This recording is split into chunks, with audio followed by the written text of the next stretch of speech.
기술을 봐라. 아 근데 좀 필요하지 않냐? 일반 남자들 많이 걸려. 아니 원래 좀 뽀사시해야 이게 또 잘 보인다니까. 사업이라고 하는 보통 기업들이 고객의 변화나 시장의 변화에 대한 여기 어, 예, 알겠습니다. 예. 그러니까 다니엘 멘토님의 말을 약간 좀 번역을 하면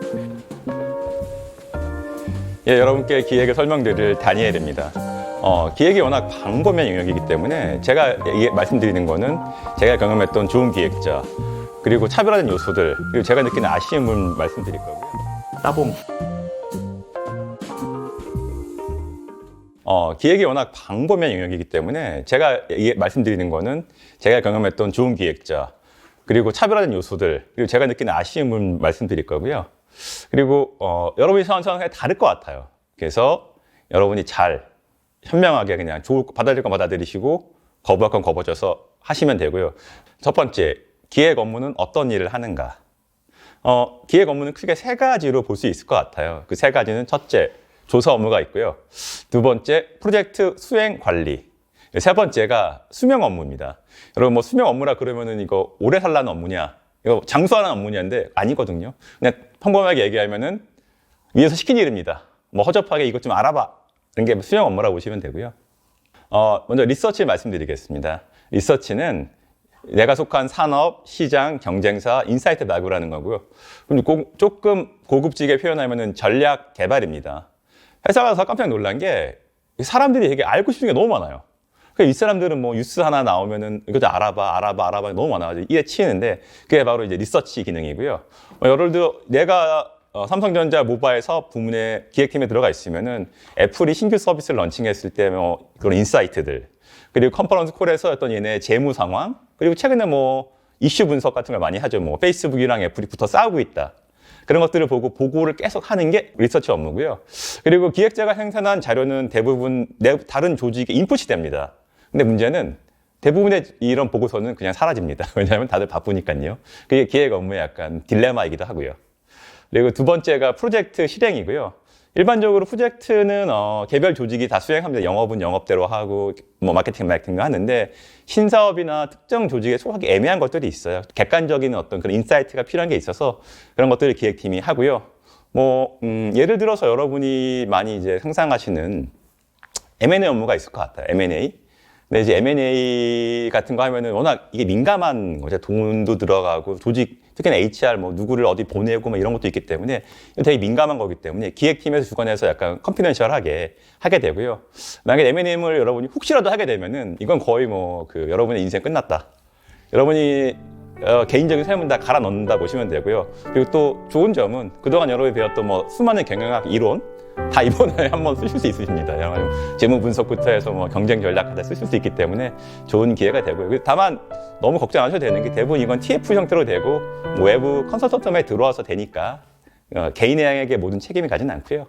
그리고 아까 말씀드린 수명 업무 말씀드리면은 큰 회사나 조직들은 사업이 영향이 되게 방대합니다. 그래서 중요하진 않지만 무시할 수 없는 업무가 되게 많이 생기고요. 어떻게 보면 이게 소위 말하는 잡무 비슷하긴 해요. 예를 들어서 갑자기 해외에서 저희 손님이 또는 바이어가 올 수도 있거든요. 그러면은 그때에 맞게 회사 자료를 영문으로 작성한 걸 업데이트 한다거나 조금 이제 그분들이랑 같이 이제 얘기하면서 브리핑 해주는 것들이 필요하고요. 그리고 또 이제 경영진들이 많이 대외 활동을 많이 하세요. 큰 회사에 쓰고 뭐 이런 IR이나 이런 것 때문에 그런 분들의 뭐 경영 강연이나 기고 그리고 업무 미팅 같은 외부 활동을 저희가 지원해야 됩니다. 뭐 혹시 또 여러분이 그럴 수 있을 것 같아요. 아니 야 그런 건 자기 일 아니야? 왜 지가 안 하고 날 지켜라고 할 수 있는데 여러분이 보면 경영진은 회사를 대표하는 얼굴들이거든요. 이분들이 외부에서 빚을 말해야지만 회사의 가치나 브랜드가 올라가요. 그래서 이런 업무는 남의 일이 아니라 기획팀이 반드시 해야 될 업무라고 보시면 됩니다. 그리고 기획자가 되기에 준비할 사항들 말씀드릴게요.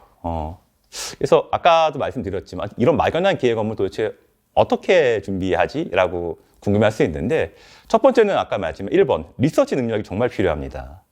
기획이라는 게 결국은 정보를 조사해서 가공하는 게 기획 업무의 본질이거든요. 그래서 여러분이 꼭 리서치 능력이 있으셔야 되고요.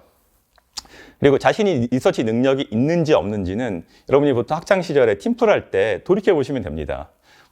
발표할 때 뭐 다른 팀이나 교수님이나 팀원들이 보고 와 대단하다 진짜 어떻게 저런 고급진 정보를 갖고 왔지라고 해서 발표할 수 있는 정도 되면은 일단은 제가 보기엔 합격인 것 같고요. 그리고 조사 능력이 없거나 부담을 느낀다면은 기획 업무는 하시면 안 됩니다. 왜냐하면 기획 업무라는 게 무의미한 엄청나게 많은 정보 덩어리에서 유형의 어떤 특정한 목적성 있는 보고서를 뽑아내는 거거든요. 그래서 조사 능력이 없으시면은 그런 직원 정말로 퇴사하거나 조만간 전배당하십니다. 그래서 꼭 기획 능력이 있어야 되고요. 두 번째로 제가 말씀드리고 싶은 게 탄력적인 사고입니다. 기획 업무는 명확하게 어떤 이것을 하라는 매뉴얼이 없습니다. 뭐 이게 어떤 소위 말하는 루틴 매뉴얼이 있어 그대로만 하면 되는 게 아니라 제가 자기 스스로 해야 되거든요. 그리고 기획이라는 게 또 시키는 사람도 잘 몰라요. 자기가 뭘 모르기 때문에 시키는 거고 하는 사람도 몰라요. 모르면서 하는 거기 때문에 불확실한 상황에 압도당하지 않고 어떻게 보면은 조금 모르지만 장님 코끼리에 만져가는 식으로 조금씩 생각을 차근차근 발전할까 시키는 역량이 필요한 것 같습니다. 그리고 또 탄력적인 사고가 필요한 게 이게 언제나 정확한 데드라인이나 이런 게 있는 게 아니거든요. 기계적인 게 아니거든요. 어떨 때는 이제 뭐 윗사람들이 보통 이렇게 일을 시키면 좋겠는데 우리 사장님이 이러죠. 뭐 야, 너 A란 업무는 이번 주까지 하면 좋겠어. 그리고 B는 다음 주에 해. 그리고 C란 업무는 네가 A, B로 바쁘니까 나중에 해도 돼. 라고 하지 않습니다. 그런 사장님이 계시면 제가 그분 가고 싶어요. 네, 그런 사장님이 없기 때문에 대부분 사장님들은 야, A, B, C 됐어? 언제 할 거야? 언제 할 거야? 그래서 여러분이 되게 눈치껏 하셔야 돼요. 눈치껏 빨리 해서 A라는 거는 내가 구두로 말씀드렸으니까 좀 안 찾으시겠지? 그럼 B를 해야 되나? C를 해야 되나? 요즘에 언론기사 보니까 C가 더 중요할 것 같아 라고 해서 여러분 눈치껏 하셔야 됩니다. 그리고 세 번째가 이제 커뮤니케이션 능력이고요. 이게 리서치가 중요하긴 하지만 학자처럼 이게 혼자 책을 보고 연구하는 게 아니에요. 그래서 여러분 내부 이해관계 협조해가지고 이분들의 정보나 의견이나 이런 걸 뽑아내는 거거든요. 그러다 보니까 커뮤니케이션 역량이 되게 필수적인 것 같아요. 혹시 또 여러분이 이걸 그럼 내가 말을 잘하고 발표를 잘해야 된다고 생각하지 않으면 좋겠고요. 기본적으로 상대방의 입장을 이해하고요. 왜냐하면 다 바쁜 사람들이니까 어떻게 그분들한테 내가 원하는 정보, 결과를 얻기 위해서 영향력을 행사할 수 있을지 되게 약간은 되게 아주 조심스러운 부분입니다. 예를 들어서 조금은 신입 직원들이 기획팀에 들어왔을 때 가장 실수하는 게 제가 보기에는 약간 제가 경험하기에는 이런 친구들이 있으면 좋겠다. 그냥 저는 이런 직원들 같이 일하고 싶고요.